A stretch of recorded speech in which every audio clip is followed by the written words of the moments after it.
Hello, all, and welcome to the Movie Bears pod. What? Nothing. Oh, you're I shaking your head. I just can't tell we're live. Oh, okay. Okay, we're gonna move it back. We are live. The joys of doing it live. Three, two, one.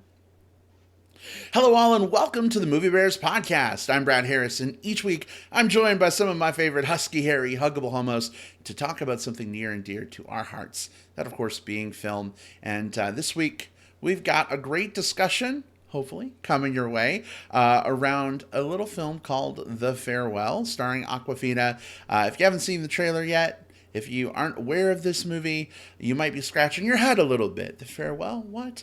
We're going to talk about that, whether it's worth checking out, whether it's worth your time. We'll give you our initial impressions. We're also going to be catching up with some trailers. We've been doing some double features the last couple weeks, so there's some trailers that we want to spend a little time talking about with you. But before we dive into all of that, let me introduce you to my wonderful co-hosts. Jim Pugliafico is here with us. Welcome, Jim. How are you, babe? I am here. I'm good. I'm ready to start the podcast. Looking forward to hearing from everybody today. Hopefully we'll get some people. We already got some people jumping in on the live thing. We're talking about The Farewell, which is like the sequel to the Endgame movie, right? Haha. We've got Endgame and then The Farewell, right? Latest Oh, wow. superhero movie. Yeah. Yeah. Yeah, it's totally a Marvel movie. Yeah. Avengers: The Farewell. Oh, goodness. Well, welcome, babe. And Will Lindis is here, too. Welcome, Will. How are you? Hey, I'm great. I'm glad that we're not saying farewell. We're saying hello. Although I guess we are saying farewell to our old way of streaming videos and saying hello to our new way of doing it, which some of our live viewers may be noticing. Yeah, you bring up a good point. This is our first week of what I'm dubbing the interim period, where YouTube has discontinued their live events slash hangout functionality, which is normally how we record. You're able to see us on video as well as hear us. Supposedly, they're coming out with a new version of that. Hopefully soon, fingers crossed. We have investigated several different options, but not really found anything that duplicates exactly what we were able to do before with the live video and the chat and the sound. So for now, if you're watching the live stream and you're like, why am I only seeing the podcast logo instead of Brad, Jim, and Will?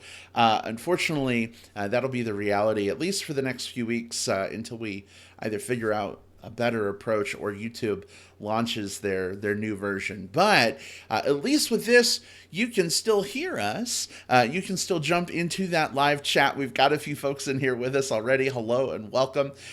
Even though you can't see us, feel free to listen as you're working on stuff in the background maybe, and feel free to jump into that chat and say hi. For those of you listening through the magic of digital tape delay through iTunes or Spotify, glad to have you with us as well. Would love to know your thoughts on The Farewell or any of the trailers we're going to be talking about today. Feel free to drop those thoughts in the comments. Jim and Will, are you ready to embark on our show for this week? Very much so. Very excited for this one. All right, excellent. Well, episode 333 of the Movie Rares podcast is officially a go, and we're going to kick things off with a trailer roundup. That was my best cowboy sounding whip noise thing. It works. It works. Maybe. Yeah. Okay. I mean, I'll put an eagle cry in there too or something. There we go. yeah. Jim, maybe you can do something fun in post. Ryan Rivera is in the house. Hey, Ryan, welcome. See him in the chat. He says, I'm glad it wasn't the wrong thing. He was fearing the worst with the show. No worries, Ryan. You're here on the right night at the right time. Yes, you can't see us, but glad you can still hear us. He also says he loves movie trailers. So, Ryan, this is something we're excited about too. Yeah, man after my own heart. Yeah. So let's do it, guys. We've got a few different trailers that we want to talk about. Two are for movies, and one is actually for a TV show that's going to be like a 10-part movie, so it kind of counts. But first up in the list, let's randomize it. Beep, beep, beep, beep, boop, boop, boop, boop, boop. The Top Gun trailer coming out of San Diego Comic-Con. Are you guys, after seeing this trailer, excited for Top Gun Maverick? Are you ready to return to the danger zone? I think I'm excited. Looks like for me anyway, I think it's going to be more of a visual movie than anything else. I think it looks like we're going to kind of get a very familiar story.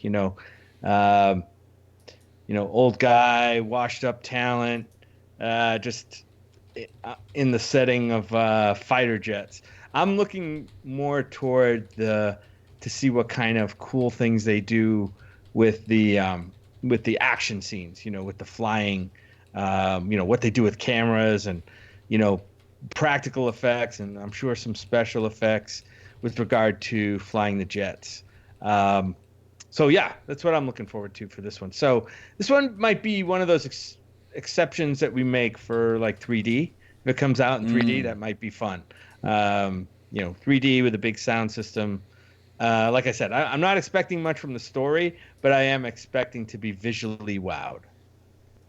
That's super fair. Like, I think about the number of times that I've been to, like, we have Six Flags Over Texas here, but there's different theme parks that are like that, where they have the one I remember from growing up was the Right Stuff experience, and you would go into the hangar and you'd sit in like almost like the D-box chairs you see at the theaters now, and they kind of like shift to the left and shift to the right, and they would have projected on the screen a giant like IMAX type thing of you like in the cockpit of this plane, like flying around, going through canyons and stuff like that. And I totally got vibes of that watching this trailer. So when you mentioned like, oh, seeing this in 3D, seeing this in IMAX, I think you're absolutely right. I think this is going to be a visual treat. I think it's going to feel immersive. Am I excited to revisit the world of Top Gun? It's not one I was necessarily clamoring for. I think other people are a bigger fan of the original property than I am. I didn't dislike it or anything like that, but it's not a film that I go back and think about often. It is interesting that we've got some new blood in this. Of course, you got Tom Cruise and Val Kilmer back as Maverick and Iceman. But just looking through the IMDb for it, we've got people like Miles Teller and Jennifer Connelly and a couple other people like Manny Jacinto are in this cast. So I'm excited to see what they're going to do with this new blood, like what how they're going to tell the story of this guy who's kind of washed up and hasn't received any promotions or whatever, his story is coming into this, with this story of like these new pilots. So I'm on board, but again, more the visual stuff. I can see where you guys are coming from. I think for me, I was such a huge fan of the original film. It's still one of my go-tos, especially when I'm sick. I love to just put Top Gun on and let it take my breath away. Anyway, it's one of those things where with this sequel now coming out, 30 plus years after the original film, I think it has a big job to do. And I don't know how well it's going to execute. Tom Cruise definitely is still doing his own stunts. The last Mission Impossible movie, he did some crazy things. Maverick rides a motorcycle. I don't know if we'll see a motorcycle chase or anything, but I'm sure we'll get some in-cockpit stuff. The trailer was very minimal plot-wise, as was mentioned in the chat. And one of the carry-throughs, at least, from a plot perspective, is this idea that Maverick is still bucking authority. And Maverick is still not like the model, pilot. And one of the lines that kind of caught my attention was when they basically said, Maverick, you're one of the only people who has confirmed personal kills over the last, several years or whatever. And I was kind of like, wait a second, like what? I'm sure lots of other fighter pilots have confirmed kills. So I started doing some research, and I don't know how prevalent this is going to be in the film, but I guess U.S. military, we do a lot of drone strikes now rather than fighter jets, dogfighting in the sky. And so I think this movie, based on some of the things I was reading, is sort of tackling this idea of the fighter jet pilots kind of being passengers of a bygone era or something now with military technology, switching over. And I don't know. I'm kind of excited to see like an aged Maverick being like, "Fuck you! You're not replacing me with drones. Goose died for this bullshit. I'm gonna fly until I can't fly anymore." So I'm excited to see what happens. Yeah, you've got a point there, Brad. I mean, there really hasn't been since the last movie. I don't know how much air warfare, like air-to-air warfare, there has been. I know that obviously jets fly strikes, bomb strikes and stuff like that on strategic targets and things like that. But in terms of like air-to-air dogfight battles in like war situations, I don't really think that's happened. We don't really hear about that anymore. So it could be like the drone kills kind of stuff. It's gonna be interesting how the movie kind of positions that in terms of its story, especially in this age. But you mentioned a couple of things. I mean, Val Kilmer is in this movie as Iceman. That's interesting because we really don't get to see Val Kilmer much. I wonder if it's going to be present day Val Kilmer, or is it going to be like flashbacks? Because in the trailer, didn't we see some scenes from the original Top Gun movie like spliced into the new trailer, like almost like they had to remind us of the old movie while they were showing us this trailer? Did I imagine that, or was that in there? I'm not remembering. I thought I saw some clips of I know the original movie. I know they showed like a scene where they're like in the bar singing, but it's like all different people, even though it looks like the original movie scene. And then I know we saw a scene of them, like somebody was like shirtless, like with a ball, and it looked like it was the volleyball scene, but I don't think it is. It was different people. So, okay. All right. I thought it might have been the old scene.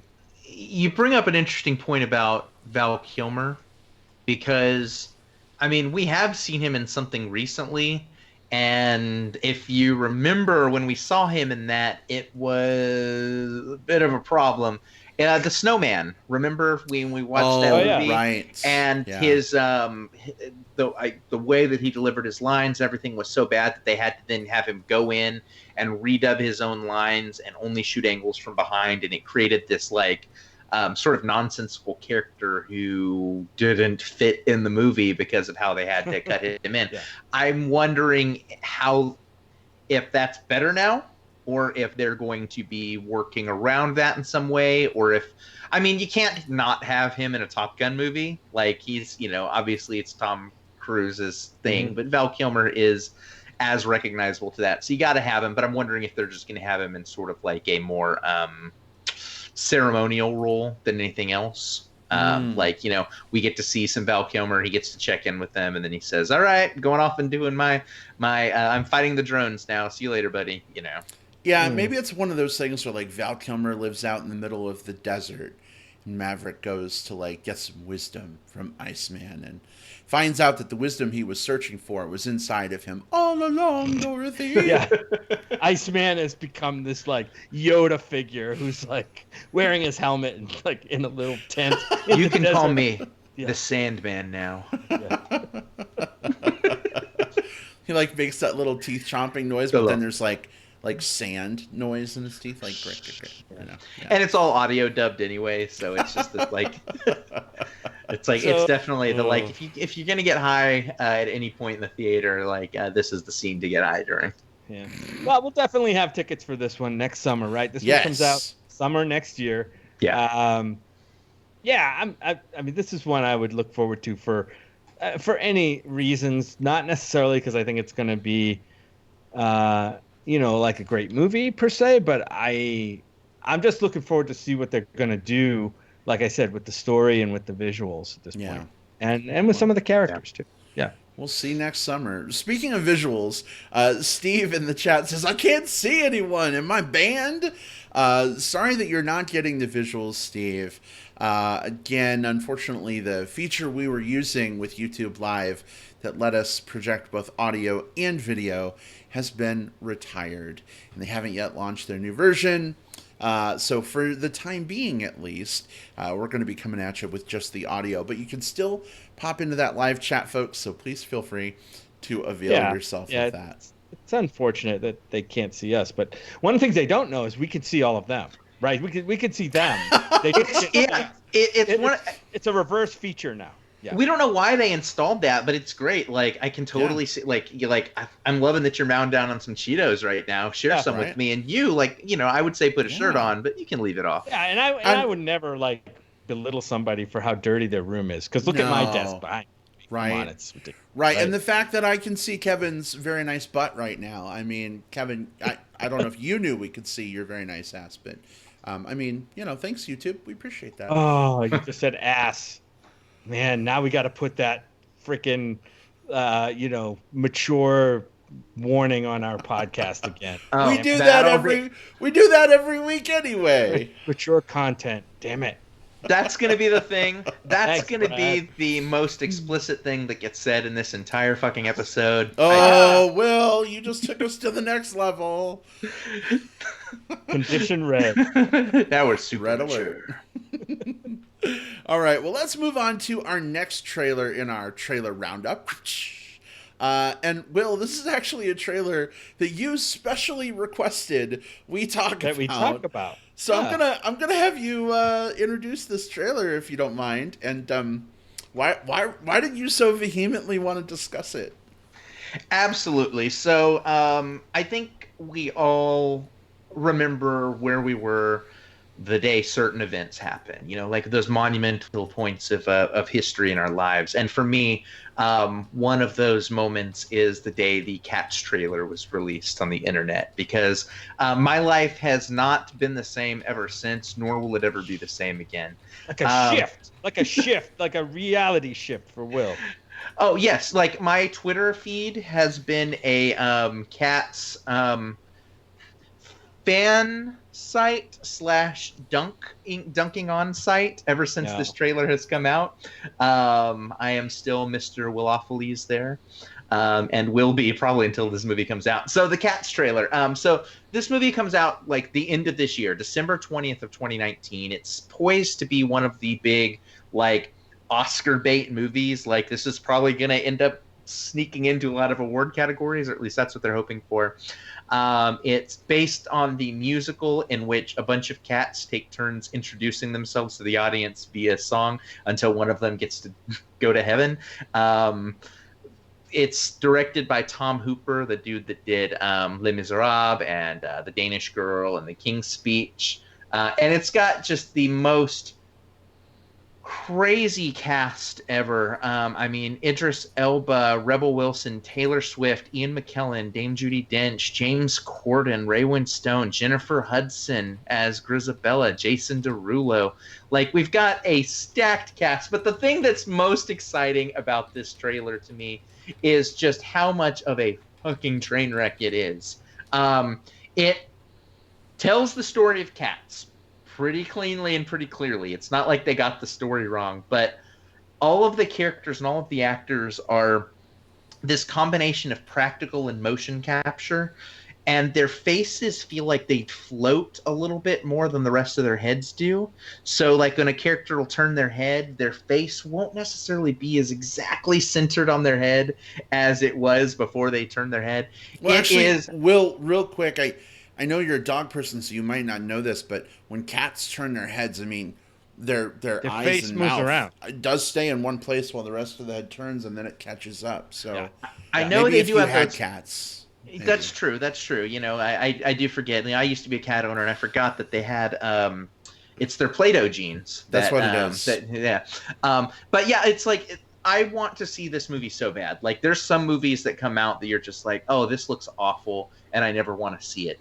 I don't think this trailer looks good at all, but I cannot wait to see it, because I've taken so much joy out of watching just how hilariously over the top and wackadoodle this whole thing is. And I'm not the only one that feels that way. Like, Twitter has been an absolute, like, delight watching just the memification of this damn trailer. So yeah, do I love this trailer? No. And yes. Oh my god, yes. Now, Jim, you had an interesting reaction to all of the hubbub over this trailer, and I wondered if maybe you would go into your thoughts a little bit on which reaction. I've had a few reactions to this trailer. I think you had told me that you weren't quite sure why people were ragging on this trailer so bad, because it's about a musical full of people dressed like cats. Right. I will admit, I've heard a few songs.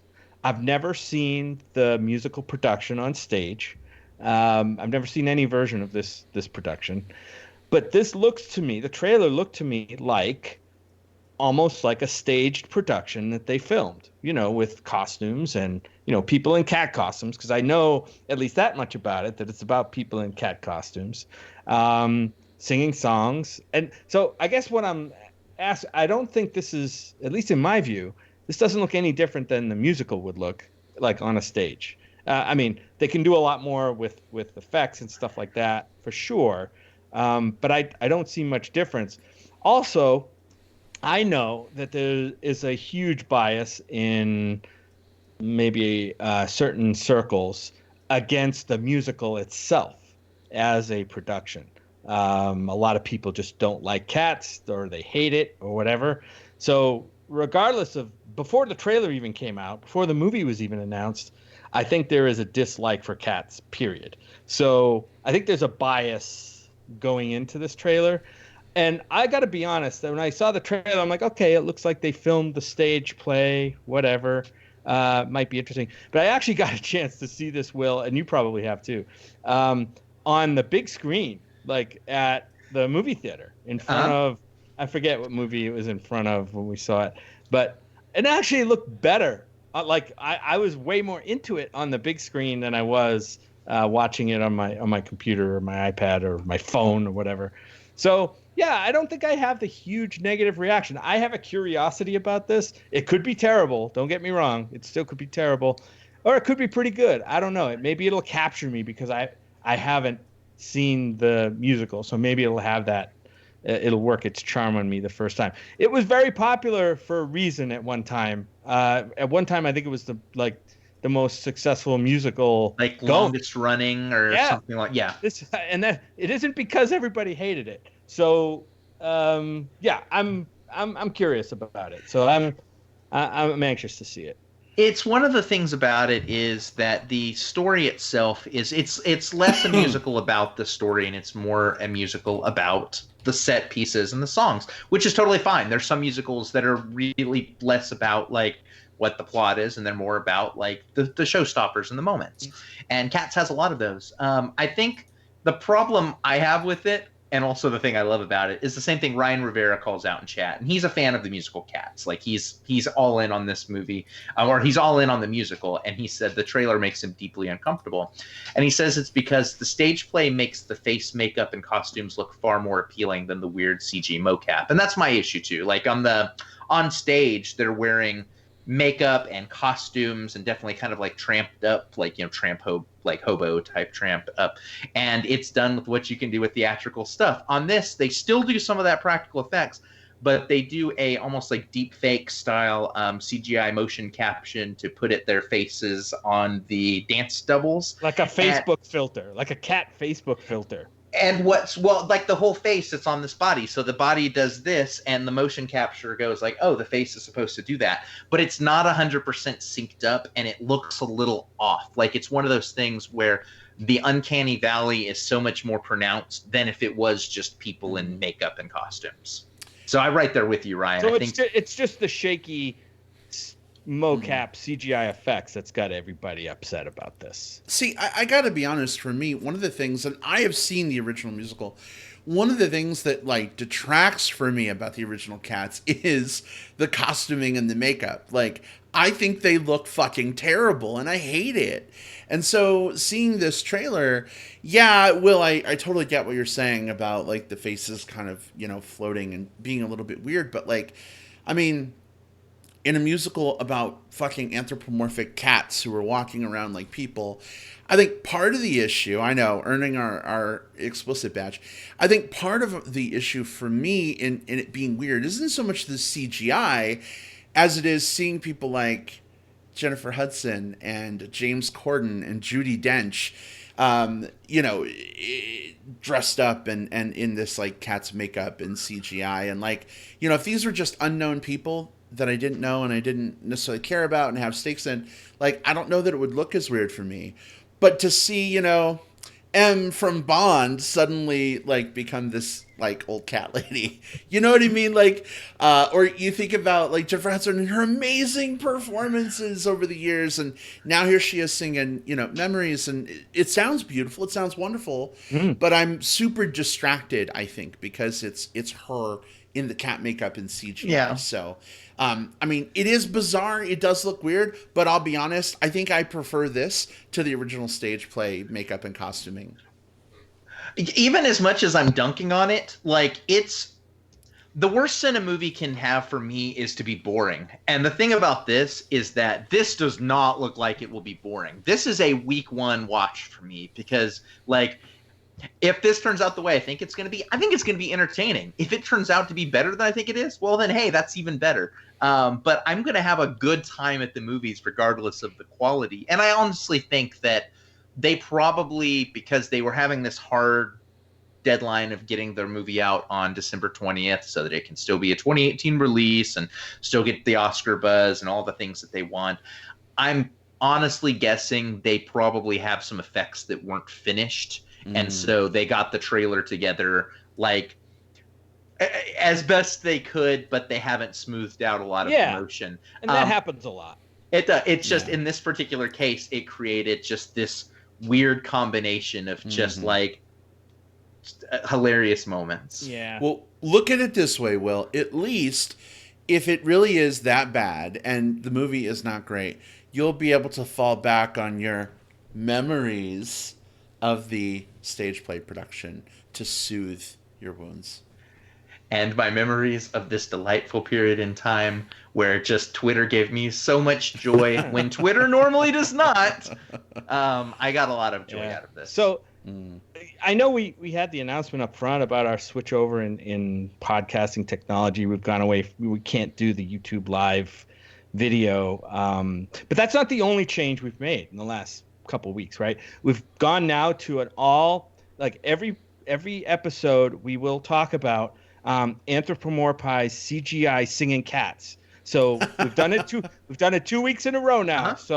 Keep an eye out for that for the rest of the year. Oh goodness, we've also started doing the podcast completely naked. It's just unfortunate, you know, you can't see that anymore. Sorry, guys. But we are all, to Jim's point, we're naked, sure, but we're also anthropomorphic CGI cats now. So, you know, I don't know what floats your boat, but there's someone out there that's probably madly clicking through. Like, this is exactly their kink. And I know that this, I know, like, Will, we talked about, like, how some trailers, when they come out, like, there's still a lot of work to do on the effects to smooth things out. And maybe that'll be the case here.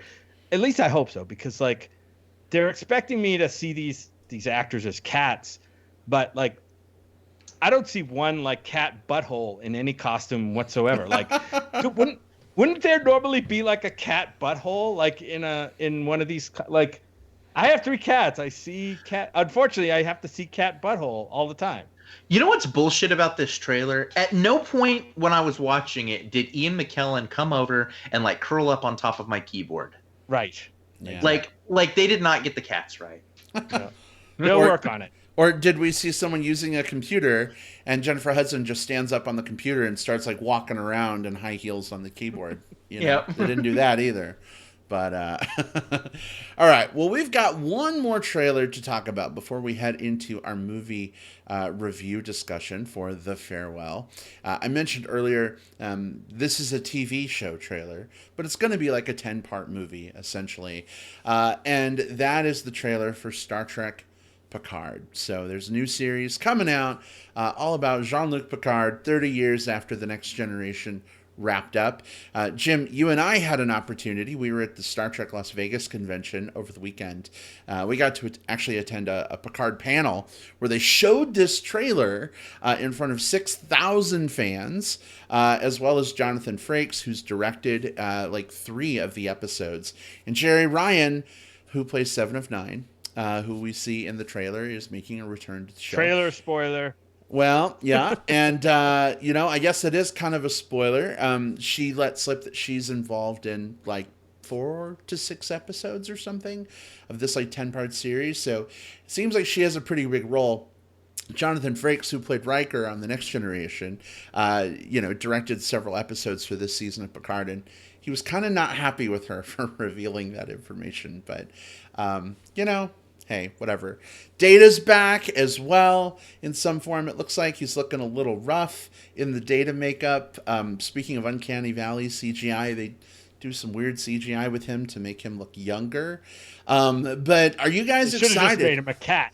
Should have just made him a cat, right? What's the cat's name? Spot is Data's cat. Should have just made him Spot, yeah. But are you guys excited at all for Star Trek Picard after seeing this trailer? And are you not excited? I mean, what do you feel bringing this character back 30 years later?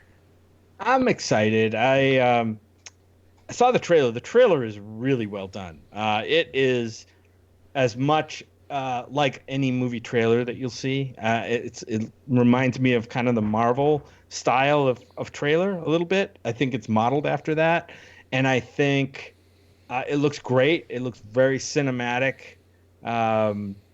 Just a step beyond like normal TV. I think CBS, obviously CBS All Access is trying to get behind, they have the Star Trek Discovery show that's doing well for them. They're putting these shows behind their paywall. So that's going to have to be something that people make a value decision on if they're going to actually go and check this out. But I think trailers like this are going to help people, are going to help CBS All Access kind of maybe win those fans over, even if begrudgingly they have to, figure out a way to get that pay access if they're going to do, who knows if they're going to do like trial periods and then delete their account and all that stuff. But yeah, I really like the trailer. I'm excited for it. Yeah, I come into it with a different background. I'm not a Trekkie. It's not my thing. Like, I've watched some Next Generation. I only know who Seven of Nine is because everyone was going like, oh my God, Seven of Nine's in Picard. So that's literally all I know about, who Jerry Ryan plays. But I'll say this, as someone who has not normally been super excited by Star Trek stuff, I liked this trailer. Like, it looked really good. Like, it looked like there was, it looked like it's a story of a guy who's been out of the game for a bit, is disquieted by the fact that that the settling down that he's done didn't quite click with him the way that he wanted it to, and now because of a circumstance that fell into his lap, he's getting a new crew back together. I think that type of story is always always compelling. I always love the getting the gang back together or getting the new gang together type stories. They tend to be super character driven stories, and I love that type of stuff. So as someone who doesn't have any baggage from the series, I'm not watching this from the lens of, I can't wait to see Picard again, or I can't wait to see Seven of Nine again, because I'd be seeing her for the first time. As someone coming in fairly blank, I'm excited for it because the trailer looks really, really good and very compelling. That's awesome that you say that, Will, and it's so funny because Jerry Ryan at the convention saw the trailer for the first time with us. She runs off stage so she can see it on the giant screens that they have set up. And right after the trailer plays, she picks her mic back up and she's like, damn, that looks like a movie trailer. So Jim, Yeah. to your point, and Will, to your point, I mean, definitely there's a very cinematic feel to the trailer, and I think we'll be seeing that as a throughput for the show. Jonathan Frakes mentioned that CBS is very much like behind the show and making this work, and from a production value standpoint, it is very much like a movie. Jim, you mentioned the paywall. I wanted to talk about that for a second because a lot of people are like, "Oh, I'm not going to pay $4.99 to watch Star Trek every month." Here's the thing: CBS is only making these new Star Trek shows because of CBS All Access, and they're trying to launch this, streaming platform that they have. And the truth, I think, is that if you want these amazing new Star Trek shows with amazing production values that make them look like movies, and you want them to do all of these cool things, like, for me personally, $4.99 is like less than a Frappuccino that I would get at Starbucks, and if that means new Star Trek for me, I'm willing to chip that in myself. I think it's worth it. I don't think it's necessarily the what's the word I'm looking at? The magnitude of the cost people are complaining about. I think it's because they're just so used to getting content like this, like Star Trek, for instance, all the way up to this last Discovery series on free TV, available to them on cable or free TV. And it's just kind of that paradigm shift of like, oh, now they're going to make me pay for something that I've loved and been loyal to for so many years. Fuck them. Like, I'm not gonna buy into it. So I think there's some pushback in that area. And it isn't just the $5.99, it's the fact that they have to pay for it at all. So. Yeah, and I think part of it too is there's you mentioned that it used to be free, and it's like that's partially true, but we pay for these television and cable packages, right? And so we still have those, and now of course we've got our Netflix, so we've got that account. Now we've got our Hulu account too, and I probably got Amazon Prime as well. And you know what? I'm also subscribing to Twitch, and there's also Crunchyroll because I want to watch my anime. There's a lot of different platforms that are available, and so each one with its own cost, even if it's a small cost by itself, is another drop in a bucket that's filling up for a lot of people. And then they have to say, well, am I going to cut cable entirely? Well, then if I do that, then I'm going to have to buy more of these pay channels. So I totally get it. Like, I'll be honest. There was like some people saying you should check out Discovery if you want to dip into Star Trek. And I haven't because one, the two of you have maybe talked me out of that a little bit just from your thoughts on season 2. But also like the idea of it being an additional cost for something that isn't a necessity for me. Like, it's not one of those shows that I've got to have. I mean, I will more than likely with this one, full disclosure, wait until the series ends and then just get Season 1 month and then just get 1 month of it and just binge it all at one time, which means there's the risk of spoilers, but at the same time, I mean, it doesn't hold the same place in my heart as you. Sure. So you probably want to be watching week to week. And I mean, the other thing you can do too is they offer a free trial. It's like a 7-day free trial or something. You know what I mean? Like 10 episodes of a show, even if they're an hour long. I mean, that's something you could probably digest in a week if you really wanted to. But one thing I will say is at least CBS is kind of going whole hog with Star Trek right now. Like, it's not just one show. Their goal is to get enough shows out that there's new Star Trek at every point during the year. Like, they're also working on an animated series from one of the head writers of Rick and Morty. He was at a panel. And we're big Survivor fans here on the Movie Bears podcast. Cochran and David Wright from Survivor, two of our favorite players, are two of the writers on Star Trek Lower Decks. And we got to meet them. They were super cool at the convention. And Cochran was like, man, I can't wait for you guys in a year to see what we're doing with this property and how cool CBS is being with what we're able to do. So yeah, it's behind a paywall, and maybe that's unfortunate for some folks, but hopefully the amount of content and the quality of content will justify, in the long run, that $4.99 or $5.99 a month, whatever that's going to be what it takes. Like when Discovery came out, it was pretty much Discovery plus back catalog stuff. Right. And so that becomes less appealing than a show, a network that has now an original series with 2 seasons in, and then another live action, and then another, like, all of those become much more appealing. You know, that's why I still have my Netflix and Hulu accounts, because if I was watching it just for one show, it wouldn't be worth it. But there's a lot of different things on there to watch. It's why when Disney Plus comes out, they've announced like a slate of a bunch of shows that are going to be pretty much launch titles, and I think that's smart, because it's like the more things that they say, like, hey, you want my $4.99, $6.99 a month, like, here's the things you can get for it, the more likely I am to shell out. So I think CBS is probably going the right direction here, by beefing up, especially this Trek corner things. I think it's probably getting to a point where if you're a Trek fan but you could disregard Discovery, I don't think that you can necessarily disregard Discovery plus Picard plus the like the Below Decks animated series, so, or Lower Decks. So so it's one of those, like, if you're a Trek fan, you pretty much got to subscribe, because like all of your content is going to be in one spot, and then the $4.99 super valuable. Hashtag don't disregard Picard. Right. And it's good to see that this series even got off the ground, because I think even, you know, I don't think anybody was sure, you know, with Patrick Stewart being a you know, he's a classically trained, you know, Shakespearean stage actor who loves the stage probably maybe more than he loves TV, come back to a TV series, a Star Trek TV series after he made his indelible mark on The Next Generation. So, I mean, even some of his, Frakes and some of the people he stars with were surprised that he agreed to come back to do this show. So that's going to be interesting to see what he does with the show this many years later. And so it's got us all excited.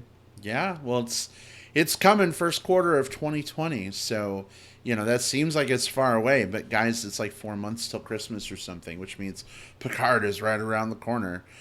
So it'll be here before we know it. I'm excited. Well, we have a movie to talk about, guys. How do we feel about maybe transitioning away from trailers and getting into our main movie review discussion? I'm down. Let's do it. I'd love to. Yeah. Okay.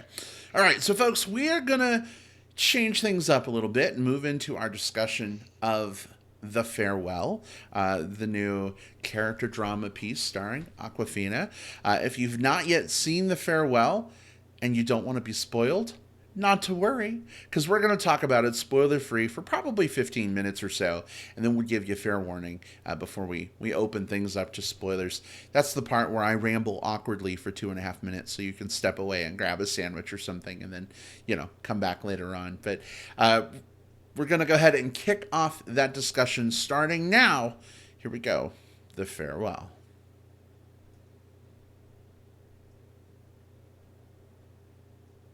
All right, so Will, if I'm not mistaken, you've actually seen this movie not once, but twice. Is that right? That's absolutely right. I caught an early screening of it with an intro by director Lulu Wang, which was absolutely delightful for reasons we're about to talk about. And then for my birthday, which was last week, I wanted to see a movie on my birthday, and I looked at the different things that were out in theaters. I looked at the new thing that was coming out, which was Hobbs and Shaw. That was like the movie coming out for my birthday. Fast and Furious presents. Oh yes, Fast and Furious presents Hobbs and Shaw, which could be the best movie of the year. I don't know. I opted instead to go see The Farewell again, because it's that good. But let's talk about what it is. So this is a dramatic film starring Awkwafina, who is a comedic actress who you've seen in a few different things, and who has a sort of got her start coming up through stand-up comedy and through YouTube videos. But this is a semi-biographical story from the writer and director Lulu Wang about her family. And what happens is her grandmother back in China becomes terminally ill. And the family decides, well, instead of telling her, because she only has a short amount of time left, let's keep this information from her. let's go back and visit her and stage this wedding for a cousin, so that we all get a chance to say goodbye to her without necessarily her knowing that we're saying goodbye. Awkwafina plays the lead in this, and what I loved so much about this, there's a lot of things I loved about this movie. This is an incredibly well-directed, well-written, poignant story. It feels incredibly personal.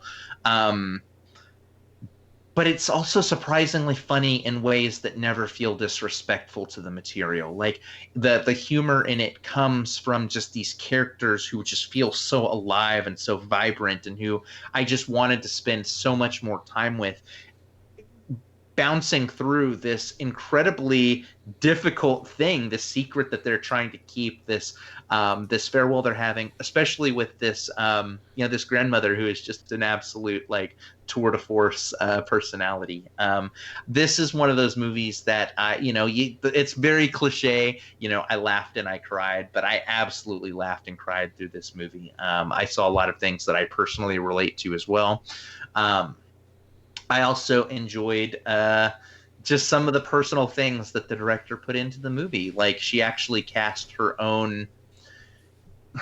actual, because this is a story that actually happened to her. Her grandmother's sister actually plays her grandmother, her real life grandmother's sister, grandaunt. Yeah, actually plays the same character in the movie, and it was because, as the director said, like, I needed to have someone with her exact, like, who had a singing dog and who dressed like very wacky. And when I was looking through the things to try to make the character, I realized no one was that character except my actual great aunt. So let's put her in the movie. And she directed her well. I can't talk about this movie enough. Spoiler alert. It has trashed my rankings of best films of the year by bumping pretty much everything else down a slot. It has skyrocketed up to the top. So I think if you haven't seen The Farewell, you absolutely should. Awkwafina turns in a performance here that is, you hear the term Oscar worthy. This is absolutely an Oscar worthy performance in every definition of the term. I love this movie. All right. Incredible praise from Will. Jim, how did The Farewell fare with you? Did it fare well? Yes, it fared very well. I like this movie quite a bit. I was a little surprised for a movie that was about a family member who's terminally ill, and kind of the emotions of trying to hide this from her. And I was kind of surprised at some of the things that happened and didn't happen in the movie. I was also surprised that it didn't hit me where I thought it was going to hit me. I don't think the movie is... Will, I know you said you laughed, you cried. I definitely laughed, but I didn't get to cry in this movie too much. I don't know why it didn't do that for me. I don't think the movie really pushed for that too much. I think, if it did strike you that way and you cried, great. But if you didn't, I don't think the movie is set up necessarily to do that. I think the emotions we get in this movie are very honest from the get-go, not just the sadness, but also the tensions between family members that happen in any family, right? This movie has a big part of this movie is kind of the cultural frictions that develop specifically in this family between the Asian Americans in this family that live in New York and are brought back to China to visit the ailing grandmother, and the ones who actually live in China, and the kind of the customs and the customs specifically around how we treat family that are ill. That was very, very fascinating to me to see how that played out. And of course, the character of Billy, played by Awkwafina, is kind of the fulcrum of that friction, that tension. She's kind of right in the middle. She understands, growing up, growing up with her family in China. She has that from her childhood, and she obviously loves and respects her family members, and doesn't want to, rock the boat too much. but also she recognizes from her upbringing kind of a more Western style upbringing. She recognizes that it might not really be fair to the grandmother to not give her information about her own health. So we had that friction, and that was what was really interesting about this movie to me. We'll talk about some parts of the movie that I thought were that hit the mark fairly well for me. But I don't want to spoil yet. So when we get into spoilers, but yeah, I think this movie is worth seeing. It's playing everywhere right now, in all, I think, most cities. So you should be able to find it. It may be playing in an art house rather than in the multiplex. But look for it. Awkwafina's in. She's taken off. I mean, she was in a supporting role in Crazy Rich Asians. She was in Ocean's 8. She's in a ton of movies. She's going to be in the new the live action Little Mermaid as Scuttle, the voice. So and she's got about 5 or 6 other things going. So she's definitely a star to watch. And she's been announced for the Shang-Chi movie for Marvel too. So she's about to get, between Little Mermaid and Shang-Chi, she's about to get a lot of that Disney money. Oh yeah. Remind me who Shang-Chi is? You haven't seen him yet. He's one of the new movies coming out. It's a martial arts movie as part of the Marvel Cinematic Universe with a predominantly Asian cast. Okay. I thought you were talking about a director. I didn't know you were actually talking about a character. All right. So this was a big recommend from you as well, Jim, although maybe not quite the same emotional impact. Yeah. I think I was expecting more. It was a little bit less than expected for me, but still very good. Yeah, I know what you mean. Like, I saw the trailer for this movie exactly once. And, based off the trailer, I think you go in, with a certain expectation. And there was so much hype about this film. And, of course, it only opened, like, in select places. It's been kind of a slow rollout. We've been waiting to get it forever, and we finally got it. So I think it's kind of hard sometimes to fight against, like, everything you've been reading about it online and your own anticipation. And I tried to, like, check those things as much as I possibly could. And I think I did a pretty good job of it. I was really glad to have a chance to see this movie. And, of course, we got to see it at the Loft, which is our local indie cinema. And they do some really cool things there. And it was nice to kind of return to the Loft. It had been a little while since we'd been there. So I was like, maybe I should order a hipstery craft beer to go with this movie. And then I remembered that I don't like beer. But I guess that's aside from the point. But this was a good movie. I don't know that it's going to be in my top 10 of the year. I liked it a lot. It did make me feel some things, but Jim, like you, I think I did expect some more emotional gut punches. And I think this was more like emotional love taps in a way. And that's completely okay. Like, a movie does not have to hit me like over the head with an emotional anvil to be good. I think this one had some really great moments. We'll talk about them. I did cry during this movie. I will say that. It was towards the end of the film. We'll talk more about that in spoilers. So it did get me. I did get some emotion.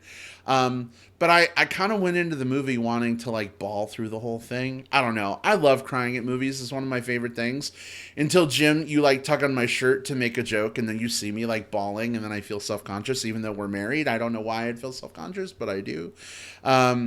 So yeah, this was this was good, but maybe for me just not as emotional as I maybe expected. But what I think worked so well for me about it from an emotional standpoint is I think there's films that have done this same thing that have used a heavier hand and used, more of like the emotion for motion's sake or kind of maudlin style approaches. And what this did, and I think, Jim, you mentioned this word, and I think it is the most accurate way. Like, the emotions feel remarkably honest here. And so instead of being played up for like, maximum gut punch, it's more like letting you kind of experience the bizarre, confusing ball of emotions that they're experiencing during this time, because they're having a wonderful time with their families while also being burdened by this piece of knowledge. And when we get to spoilers, there is a pretty heavy gut punch in this movie too that I want to talk about. But it comes from a very subtle scene, and I think that's what I like so much about it. Like, it was like there's a lot of just sort of like, this is a very delicate movie, and I kind of appreciate just how delicate it was. Yeah, and Will, I'm looking forward to spoilers so we can compare like our kind of most emotional peaks in this movie. A couple of things I want to mention. The actor who played Nene, the grandmother, is fantastic. She's She's Shuzhen wonderful. Zhao. I don't know where they got her. I don't know. There's probably a story. I don't know if Lulu Wang got into it, Will, when but I don't. She does appear on the IMDb listing, but like there's no picture, so that might tell me that either she's just doesn't have that many credits, or she's a relative newcomer, or they just found her, in some casting call or on the street or behind the counter of a bakery or something, and said, "Hey, you need to play this role." But I thought she was really, really good. I completely agree. I think yeah. she's a treasure in every sense of the word, and Yeah. I'm really glad that we all got a chance to see this film. It sounds like it's a big recommend from all of us, which is good. I will say that Bobby Miller in the chat says Happy Tummy Tuesday, guys. We're all showing our tummies right now, Bobby. It's unfortunate you can't see it. Hashtag thanks YouTube, but I'm no. rubbing mine with oil right now too. So, speaking of tummies, I want to say one more thing before we get into spoilers. For a minute there, I'm like, okay, this movie isn't hitting me as hard as I want to, but you know where it did hit me a couple times? In the tummy. Yeah. The tummy. There's a few amazing food scenes in here, but there's also a couple of food scenes that I'm like, I'm not a big. Some of the food I didn't really find all that visually appealing, but some of it looked really amazing to me. Like, I wanted to take a bite out of some dumplings and little dough cakes or whatever they were, but they looked amazing. I want Guyland dim sum right fucking now. Can we make that happen? Right?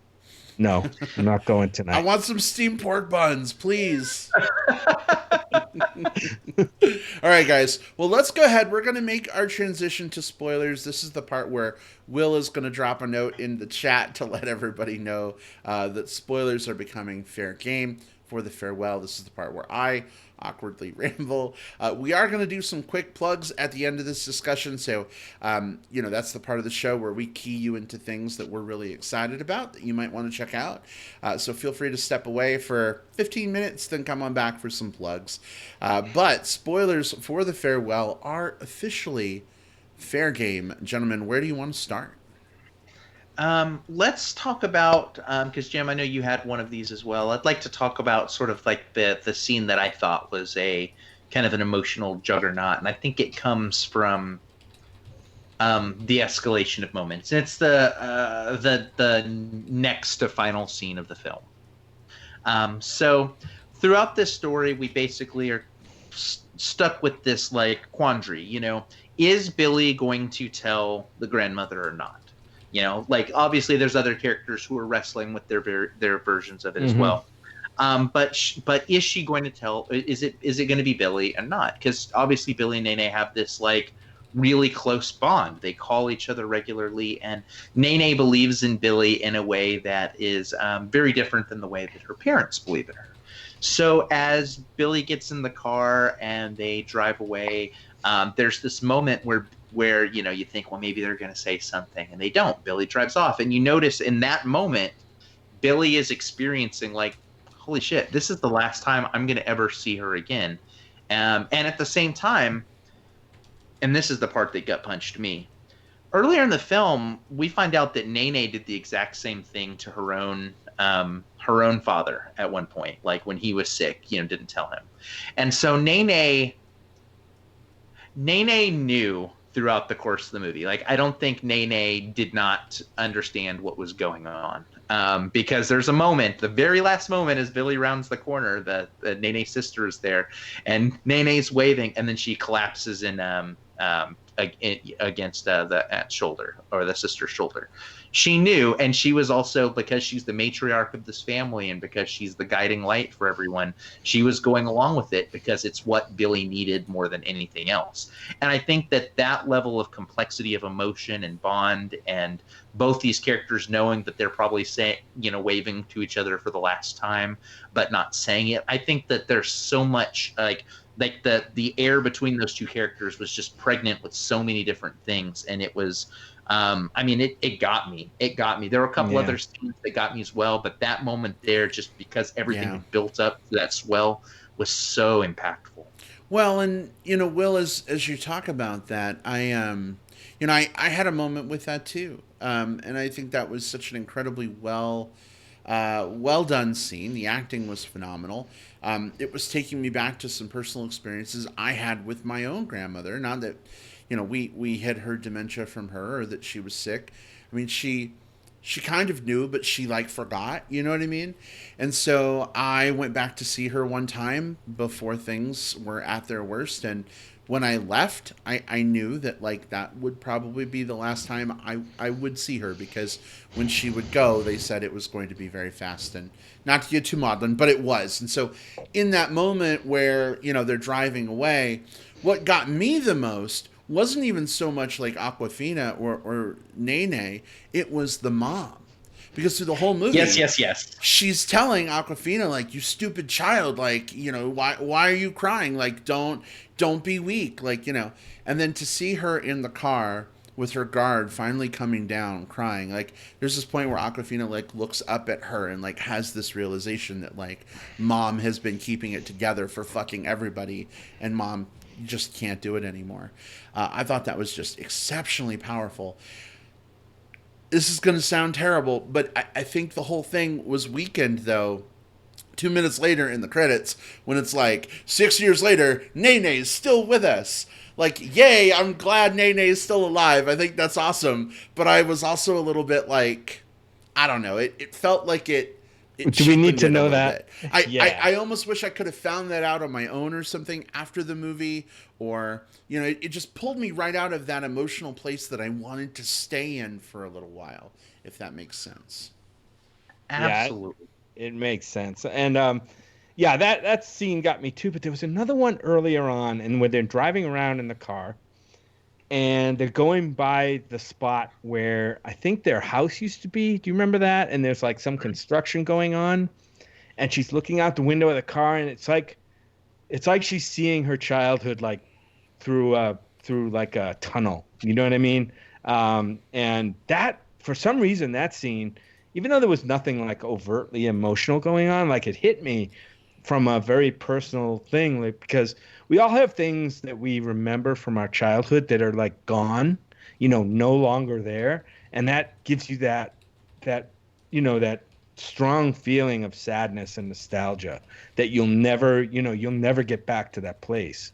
So that scene hit me really hard too, and I thought it was interesting that the Nene character always called Billy's character "you stupid child" as well. And it was just kind of an interesting touch. The other thing that kind of caught me about the last scene was, I wish she had closed that fucking door. Do you remember that? There was when Billy gets in the car and she closes the door doesn't close all the way. And I know it's a really small thing, and I could forget about it, but I noticed it in the moment. I'm like, that door's not closed. I don't know. It was weird. I didn't want to be thinking about the door. I should have been thinking about the emotional moment that was happening. I wish they had reshot that scene. I'm just I hope Awkwafina's wearing her seatbelt, because if that door flies open, she's gone. Did anybody else see that, or was it just me? Yeah, I saw it. I did not, but but yeah, what I love so much is that every one of the characters had their own way of struggling with this. Obviously Awkwafina is the big one, right? She's the main character, what's happening with Billy and Nene. But you mentioned the mother scene, and that was my second favorite character and moment, because we have the scene earlier where she very intentionally says, I don't like to show my emotions. Everyone else makes this big show of things, and you have to, they hire professional criers to make this big show of things. And I think that's silly. That's stupid. And part of this is she'd been very Americanized, and she looked at things from that lens. And so, I 100% relate, because that's kind of me, so it's nice to see a character who is as fuck your emotions. I just want to kind of keep them here to myself instead of sharing them with others. I get it, because that's me. But seeing her then, having those moment where she's breaking, but just a little, just a little bit of crying, and Billy notices it, and they bond in that car. But the other family members have that too, in different ways. The father is not okay with this plan from the beginning, and he's the one most on board with Billy's plan of maybe talking to him, but also doesn't straight up say anything, and so it's eating him up alive. The uncle is way more on board with doing this, and yet he has that moment where the uncle and the father get drunk, and you see some of the guard come down, and then you see even more of it come out when the uncle gives the toast and almost spills the beans on stage. When the cousin's just kind of along the ride for all of this. But during the course of, on the wedding day, there's a moment where he and Billy have a moment off to the side, because he just breaks and loses it, and then he has to pull his shit together for the family photo. Everyone experienced this in their own way, and I think that is something that is so lost in movies about grief and loss sometimes, in that you tend to see them very much through one person's focus, and even other characters' emotions tend to be only filtered through them, whereas all of these characters experienced everything that they were experiencing in real time, and of course primarily in scenes with Billy, because she's who we're following, but they all felt like their emotions were their own, not their emotions were part of Billy's journey. I loved that. Yeah, and I think that's so great to call out. I don't know if you've ever read this, but years ago, a comic book artist, Brian Fies, came out with this comic called Mom's Cancer. And it was basically all about his mom's final days after her diagnosis, and there wasn't much they could do. And one of the things that really stood out to me from that comic, and if you ever get a chance to read it, you should. It's phenomenal. It's one of the best things about grief I've ever read, is this idea of when people are grieving, it's almost like the worst parts of themselves become their superpower. It's like everyone gets this superpower of shitty attitudes and shitty ways of dealing with their emotions, and it becomes this huge clash, right? And so as I'm watching the farewell, I'm seeing that play out. Awkwafina is shutting down and being snarky. The mom is oh, you stupid child, you're weak. The dad starts smoking and drinking again when they made it very, and so it's just so interesting to me, especially, we've all been through grief of our own, and I think we can relate to sort of that happening, right? You fall into patterns and ways of thinking that maybe if you weren't grieving, you might not necessarily, fall into. And I think you're right, Will. I think seeing that sort of earnestly play out on screen, as opposed to just people, weeping and having these fake emotional reactions to things, I think is way more powerful. And I don't think there's anything wrong with having understated emotional moments. I mentioned earlier, I expected more of an emotional gut punch, but I don't feel angry at the movie for not giving me that. I'm not necessarily disappointed. It's just different than what I expected.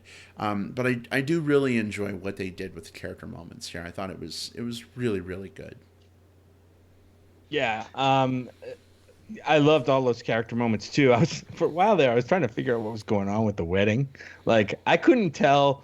Now, obviously, it seemed like the family. It wasn't a fake wedding, right? I know that it was real. It was real referred. wedding, yeah. I think it was referred to as a fake wedding actually in the movie. I think this is Awkwafina or somebody said, "Oh yeah, my family's throwing this fake wedding. They won't tell her what's up." But I got the sense that it might have been kind of a weird wedding, because the bride and the groom didn't totally look comfortable with each other at all. and I wasn't. It was kind of throwing me off a little bit. Of like, okay, is this really? Did the family like force these two to get married so that they could have an excuse? Yeah, because to pull the family together. They'd only been dating for 3 months, and that's Right. why Nene was like, "We'll say they've been dating for 6 months," and then the mom was Let's like, make it "How a about we year." say a year?" You know? Yeah, right. Yeah. Right. So not only have they only been dating for 3 months, but the cousin is like having to come to terms with all his grief, while at the same time now having to get married, which should be one of the happiest moments of his life, but now it's this, you know what I mean, instead of. Yeah, and Ayako is getting married after 3 months, and this is a completely different culture for her because she's Japanese and not Chinese. I think they said that she knew very little Chinese, and that's why she didn't say a lot in the movie because it was primarily a Chinese movie. And so that's why some of those scenes were so awkward as well, because there were scenes where that character didn't know what was going on because she didn't even speak the language. And so that makes that even more awkward and clumsy and confusing for those characters as well. Right. Absolutely. All right. Well, guys, how do we feel about transitioning to some plugs and saying farewell to the farewell? Instead of saying farewell to the farewell, I think what I'm going to say is until we meet again. Right. For Nene Part 2, The Revenge. Right. No, because Brad already spoiled it. She hasn't passed, which is great. In spoilers. So we can we're in spoilers. We could do this all again one more time at least. This comes out on Blu-ray. I'm buying it like that.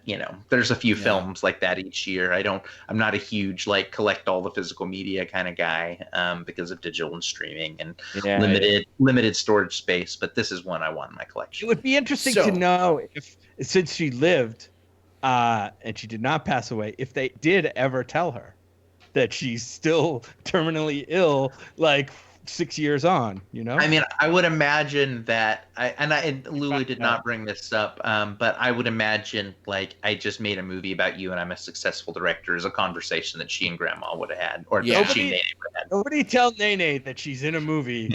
Yeah. Yeah. Oh, goodness. Yeah. All right. Well, we're going to go ahead and make the jump to plugs. Let's start with Jim. Jim, what are you going to plug this week? I'm going to plug a little documentary that I saw. When this documentary came around in theaters, I didn't get a chance to catch it. I wanted to. The name of this documentary by director Matt Tyrnauer is called Scotty and the Secret History of Hollywood. This is about a guy named Scotty Bowers who is still around, I think. And he basically wrote a best-selling book called Full Service, My Adventures in Hollywood and the Secret Sex Lives of the Stars. So he basically wrote a tell-all book and about his life in Hollywood. He was kind of call it a pimp or he was a fixer, basically. He fixed up a lot of Hollywood stars, a lot of whom were secretly gay before they came out. Stars like Rock Hudson, back in that time, big stars. Charles Lawton, who was rumored to be gay. And fix these people up with party, wild sex parties, hookups with other gay actors, and he was right in the middle of all that stuff. So when a big star who was gay came to a party and met Scotty and wanted to be kind of discreet and meet up with other dudes where the press would get him, they would go to Scotty and he would set them up. So he wrote a book about this. So I mean, I think it's a really fascinating documentary.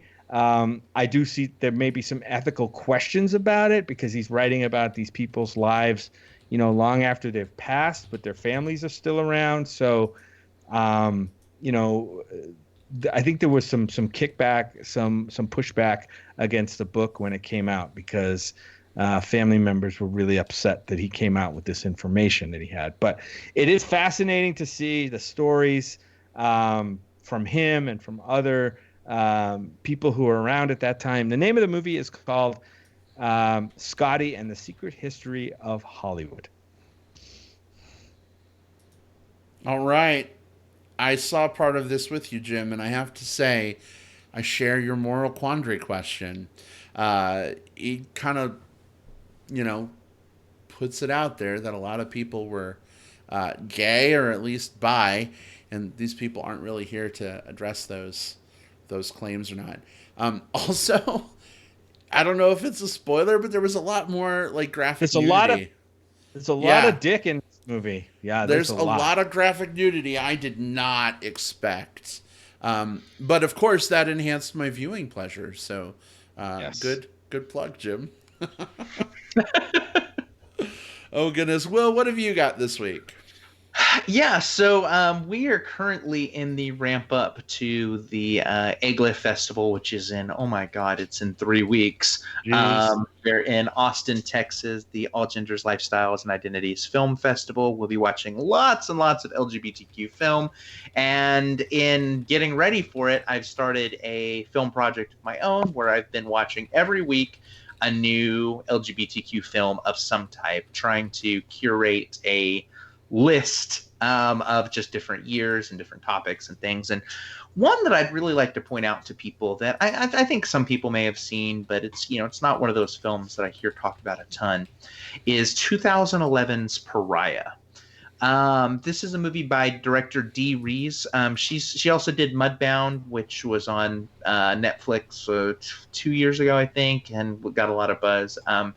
But it's the story about a Brooklyn teenager. She's a black lesbian girl who is struggling with her own identity and her friendships and how to figure out how to best express herself. And of course, she's dealing with a mother who is like, stop dressing like such a boy, stop wearing boy clothes, you need to wear this dress.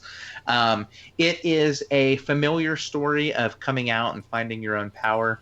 But it's also very different just in how personal and how uniquely represented it is. I love the performances in this movie to a 1. I love the story. It has some beautiful shots. Like the cinematography in this is just some of the best. So it's called Pariah, and it's on Amazon. So if you have Amazon, you can rent it and watch it tonight. And you absolutely should, because it's a slam dunk of a movie. Awesome. I had heard about it when it came out several years ago, and had caught some of the buzz about it, but I never actually got to see it. So another one for the list. Add it to the list. List it up. For me this week, I'm going to plug a TV show. Sorry, I'm doing it. Season 3 of Netflix's She-Ra came out while we were at the Star Trek convention. And only today have I just gotten to start catching up with it. Will, I see you giving some major thumbs up on camera. Yes. Yeah, so I watched the first couple episodes, and man, this season is so good already. And it's interesting because, Jim, you started watching this show with me. The very first season, we watched the first couple episodes together, and we both kind of hated it. It was so kiddie. It was so antic-y. It was just, the humor was so slapsticky. And I just remember being like, my God, really? This is what they did with She-Ra? I'm done. I'm out. But I gave it 6 episodes, one more than the patented Brad Harris 5-episode rule. Mm-hmm. And it caught me. It started catching fire for me. Ended up watching the rest of the first season while I was on business travel. Couldn't stop watching it. And then I had to wait, 8 months for the next season. And then kind of the same thing. Binged right through it. Now season 3 is here. Only 2 episodes in, and already it's really incredibly strong. They're getting to a lot of the lore stuff, which I have been waiting for, the lore of She-Ra and where she came from.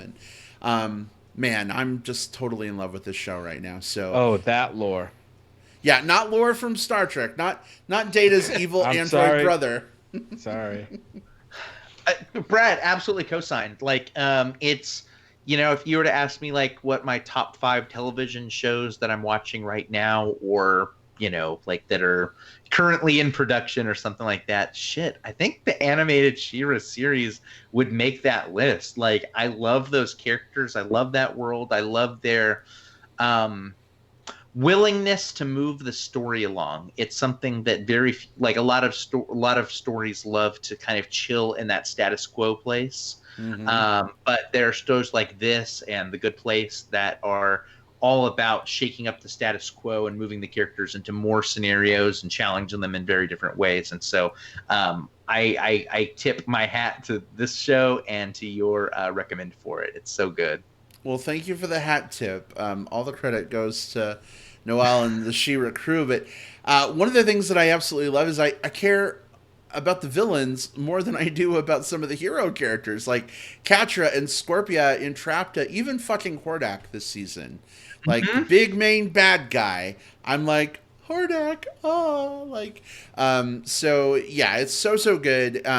If you haven't seen the new She-Ra series, and if some of the trailers you've seen or what you've heard has maybe kind of turned you off, I recommend maybe just giving it 5 or 6 episodes. See if you like it.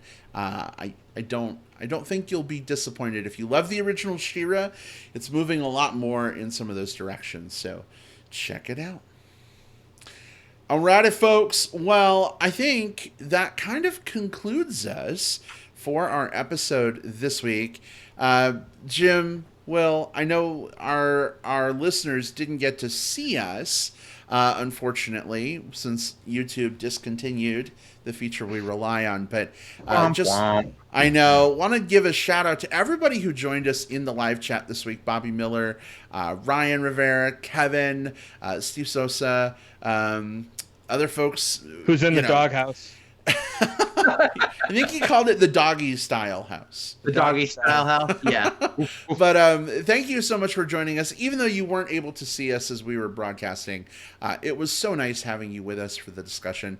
The chat moves pretty quick sometimes, but it's nice just kind of catching up with your thoughts and being able to interact. So thanks for doing that. If you joined us through the magic of digital tape delay with iTunes or Spotify, we love you too. I'm making a heart symbol with my hands that you can't see right now, but trust, it is there. We love and adore you. Thanks so much for being supporters of the show.